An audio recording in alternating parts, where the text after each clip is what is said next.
চাঁপাইনবাবগঞ্জের এই মাঠটা দেখলেই মনে পড়ে যায় ১৯৮৫ সালের ১১ই মের কথা।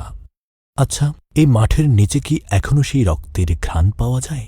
মাঠের এক কোণে হয়তো সেদিন পড়েছিল কোনো কিশোরের ছেঁড়া স্যান্ডেল, আর অন্য কোণে থরথর করে কাঁপছিল তসবিহ হাতে এক বৃদ্ধ।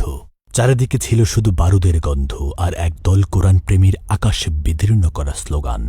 আজ সেই ১১ই মে, ঐতিহাসিক কোরআন দিবস।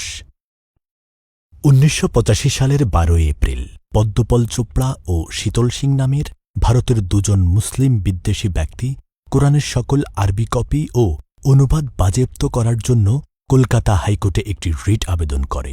রিটের বিবৃতিটি ছিল, কোরআনে এমন কিছু আয়াত আছে যেখানে কাফির ও মুশরিকদের হত্যা ও তাদের বিরুদ্ধে যুদ্ধের প্রেরণা দেওয়া হয়েছে, তাই এই গ্রন্থ সাম্প্রদায়িক দাঙ্গার জন্ম দিতে পারে।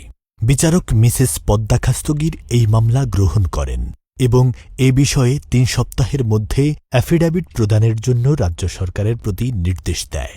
এ সংবাদ ছড়িয়ে পড়লে সারা বিশ্বে প্রতিবাদের ঝড় ওঠে।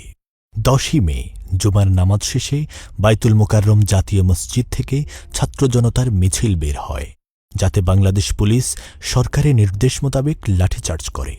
এই বাধার ঘটনাকে কেন্দ্র করে ১১ই মে রাজশাহীর চাঁপাইনবাবগঞ্জ ঈদগাহ ময়দানে তৌহিদি জনতা সমাবেশ আয়োজন করেন। চাঁপাইনবাবগঞ্জ আলিয়া মাদ্রাসার প্রিন্সিপাল মাওলানা হুসাইন আহমেদের ডাকে সেদিন পুরো শহর অচল হয়ে গিয়েছিল। ছোট বড় সবাই নেমে এসেছিল রাজপথে।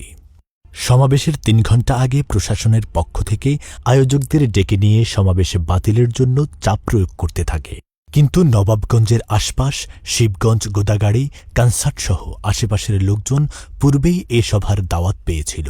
তারা সবাই প্রস্তুত ছিল সভায় যোগদানের জন্য। নির্দিষ্ট সময়ে মিছিলে মিছিলে ছেয়ে গেল সভাস্থল। জনতার এই সমাবেশের খবর পেয়ে কুখ্যাত ম্যাজিস্ট্রেট ওয়াহিদুজ্জামান মোল্লার নেতৃত্বে ছুটে এল পুলিশ। পুলিশের এক কথা, এখনই ময়দান খালি করে সবাইকে চলে যেতে হবে। কোরআন প্রেমিক জনতা কোরআনের অপমানে ক্ষুব্ধ হয়ে হৃদয়ের অব্যক্ত বেদনা প্রকাশের একটু সুযোগ চাইল, কিন্তু প্রশাসন সেখানে ১৪৪ ধারা জারি করে। উপস্থিত জনতা শুধুমাত্র দোয়া করার অনুমতি চাইলে তৎকালীন ম্যাজিস্ট্রেট ওয়াহিদুজ্জামান মোল্লা তা না দিয়ে পুলিশকে গুলি করার নির্দেশ দেয়।